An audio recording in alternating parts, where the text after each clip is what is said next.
नमस्कार, मैं कमल मिश्रा और आप देख रहे हैं भारत 19 एक्सप्रेस। समय हो चुका है यूपी की बड़ी खबरों का। शुरुआत करते हैं इस वक्त की सबसे बड़ी खबर के साथ। गोरखपुर में गोरखनाथ मंदिर परिसर में आयोजित जनता दर्शन में मुख्यमंत्री योगी आदित्यनाथ ने करीब 200 फरियादियों की समस्याएं सुनी और अधिकारियों को हर शिकायत का त्वरित, गुणवत्तापूर्ण व संवेदनशील निस्तारण सुनिश्चित करने के निर्देश दिए। क्या मामला है?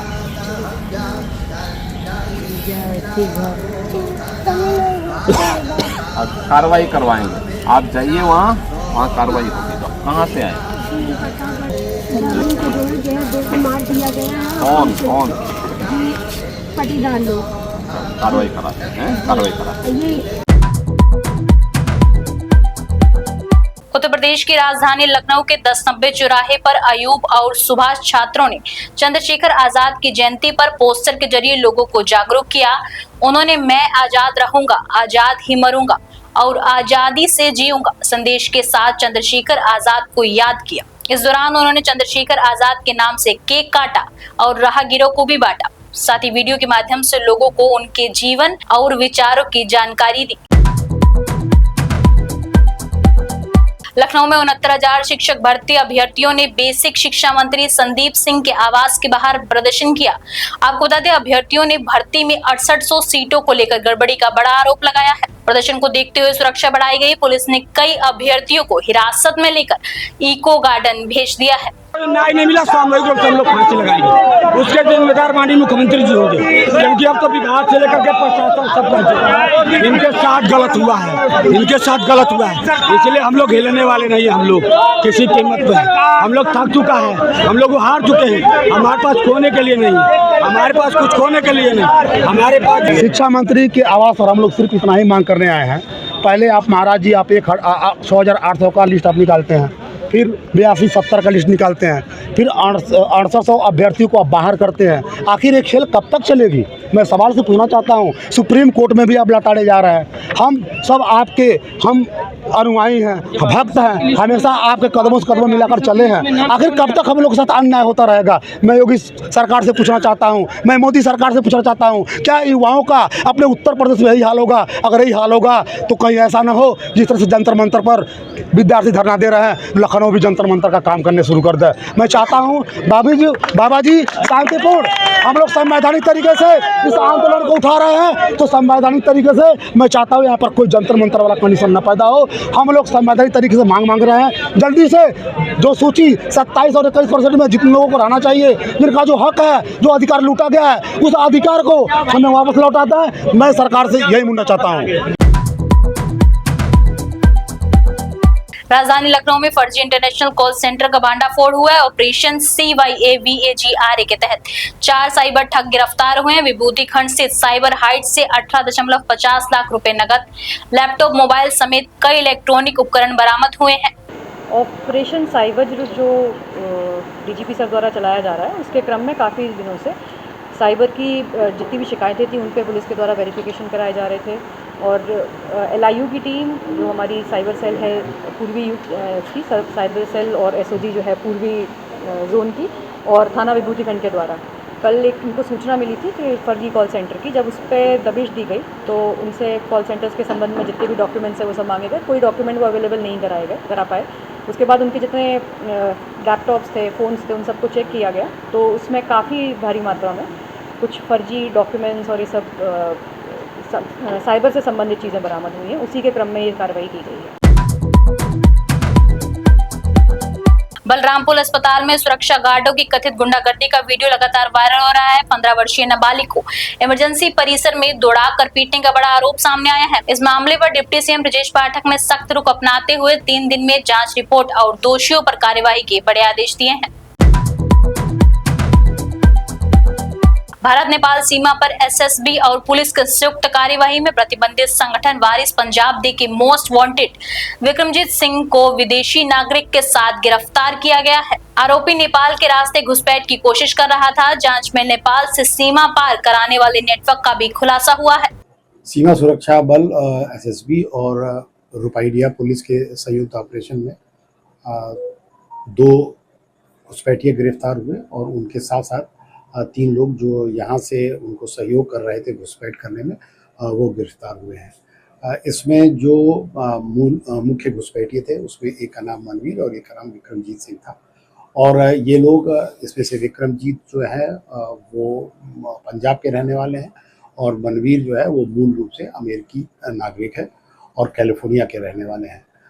ये दोनों लोग जब पूछताछ इनसे की गई तो पता चला ये वारिस पंजाब एक संगठन है जो पंजाब में है और जो वहाँ पर प्रतिबंधित है, और जिसमें 2023 में एक अजलाना थाने पर एक घटना की थी जिसमें इसमें जो विक्रमजीत है वो वांछित चल रहा था और वो 307 का वांछित था और वो लगातार फरार चल रहा था। और वो आज काठमांडू से होता हुआ एक फर्जी आधार कार्ड पर वो इंडिया आकर और वो फिर पंजाब जा रहा था। उसने पूछताछ में ये भी बताया कि वो, उसके वकीलों ने बताया था कि तुम आके जो है यहाँ पर समझौता कर लो या सरेंडर कर लो, हमारी बातचीत हो गई है, इसलिए वो जा रहा था।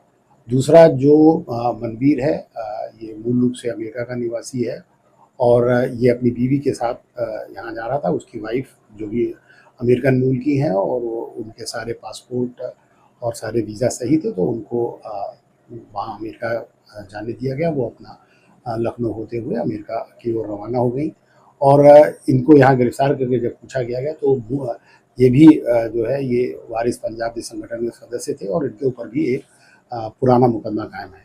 चूँकि इनके ऊपर मुकदमा कायम था तो इसने भारत में घुसने के लिए वीज़ा अप्लाई नहीं किया और नेपाल में काठमांडू में आके गुरुद्वारे में रहा और वहाँ से फिर ये लोग आए। उनको ये शक था कि अगर हम वीज़ा बनवाएंगे तो हमारा मुकदमा खुल जाएगा और पुलिस मुझे पकड़ लेगी।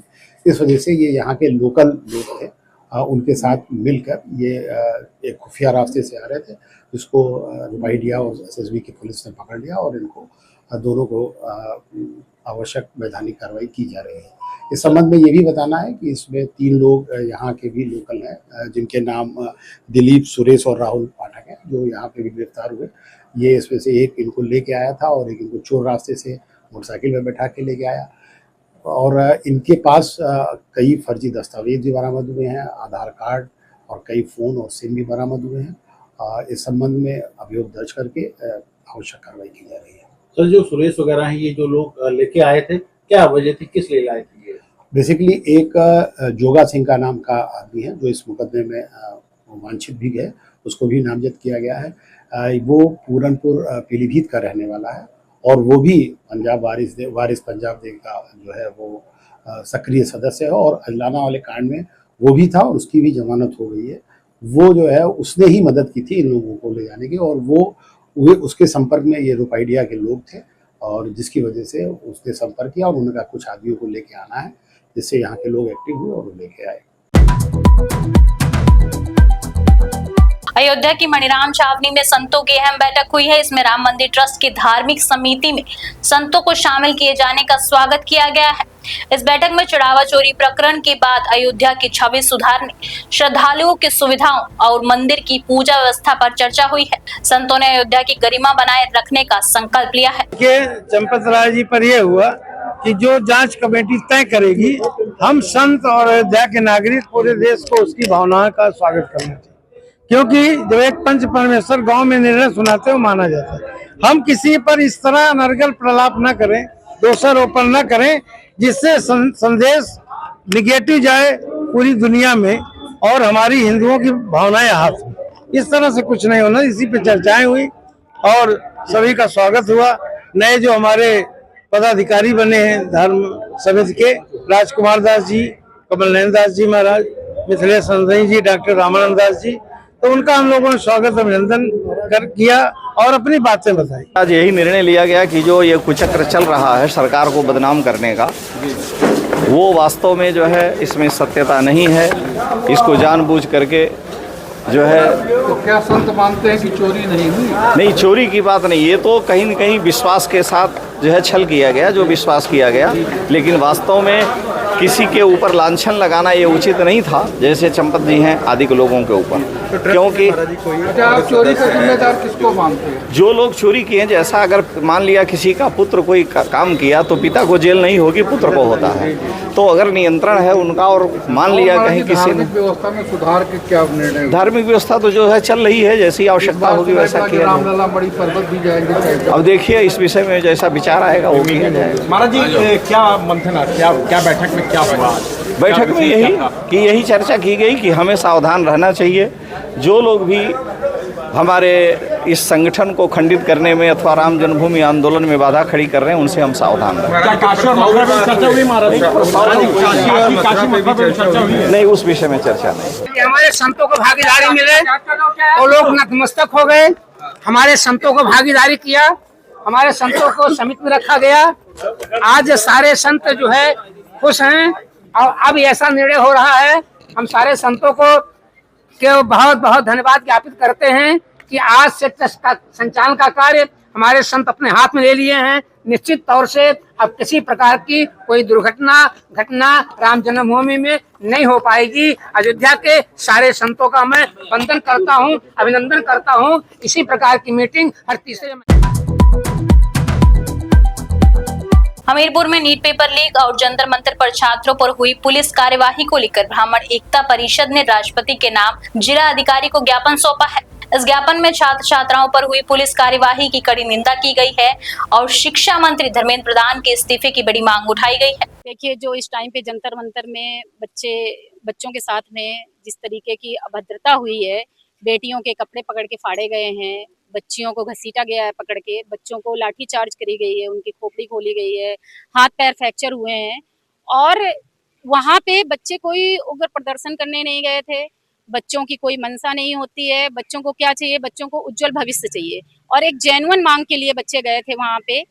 लेकिन उनके साथ में इस तरीके की घटना हुई जिससे मन बहुत ज़्यादा आहत हुआ और हम लोगों को लगा एज ए पेरेंट्स, हम सब माता पिता हैं, हमारे भी बच्चों का भविष्य लगा हुआ है। किसी के बच्चे इस टाइम पे भविष्य बना रहे हैं, किसी के बनाने वाले हैं, तो बच्चे भी बहुत डरे हुए हैं। कुछ मेरे साथ में बच्चियां आई हुई हैं, स्कूली बच्चियां आई हैं छोटी छोटी। उनकी मेरे से कहना था कि आप देखिए सबके लिए करती हैं तो आपको बच्चों हम लोगों के लिए भी आगे आना चाहिए। तो उसमें मैं आई हुई हूँ यहाँ पे और मैंने राष्ट्रपति महोदय के लिए यहाँ पे डीएम साहब को मैंने ज्ञापन दिया है। और मेरी कोई मांगे नहीं, बस ये है कि ये शिक्षा पद्धति जिस तरीके से बार बार पेपर लीक होते हैं और बच्चों की साल भर की मेहनत व्यर्थ जाती है, बच्चे इस एज में जाके डिप्रेस्ड होते हैं और कुछ गलत कदम उठा लेते हैं जिससे उनकी जिंदगियां खत्म हो जाती हैं। सीतापुर में शिक्षा विभाग की बड़ी कार्यवाही देखने को मिली है। फर्जी दस्तावेजों के सहारे नौकरी कर रहे 7 सहायक शिक्षक बर्खास्त कर दिए गए हैं। सभी के खिलाफ एफआईआर दर्ज कराने और अब तक मिले वेतन की रिकवरी के आदेश जारी कर दिए गए हैं एफआईआर कराने के। क्या है पूरा मामला? ये देखिए, ये पूर्व 12,460 के भर्ती के ये अभी केस सर्विस में कुछ हुए थे। इसमें हमारे यहाँ 7 कैंडिडेट इनकी सेवा समाप्ति की गई है और इनके जो अभिलेख थे, कुछ अभिलेख जो सत्यापनोपरांत वो फर्जी पाए गए हैं। अब जिसके आधार पर इनको सुनवाई का पूरा अवसर दिया गया है, पूरा मौका दिया गया है और सुनवाई करते हुए और नियमानुसार जो विभागीय नियम है उस हिसाब से फिर टर्मिनेशन आदेश जारी किया गया। तो सर इसके बाद सेवा समाप्त कर दी गई इस पर? हाँ जी, 7 की सेवा समाप्त कर दी है। फर्जी डॉक्यूमेंट से इनके सत्यापन में प्राप्त हुआ है कि इनके अभिलेख फर्जी हैं, वो तत्संबंधी अभिलेख, और उसके आधार पर सेवा समाप्ति की कार्रवाई की गई है। एफआईआर के लिए संबंधित खंड शिक्षा अधिकारी को निर्देश दिए गए। मुजफ्फरनगर में ऑपरेशन चक्रव्यूह के तहत खालापार पुलिस ने लंबे समय से फरार वारंटी अभियुक्त लताफत उर्फ मुन्ना को गिरफ्तार कर लिया है। आरोपी पर हत्या के प्रयास समेत कई गंभीर धाराओं में मुकदमा दर्ज है। जल्द ही आरोपी को न्यायालय में भी पेश किया जाएगा। फिलहाल आज की बड़ी खबरों में इतना ही। ऐसे ही लेटेस्ट अपडेट के लिए देखते रहिए भारत 19 एक्सप्रेस। देश की हर खबर सबसे पहले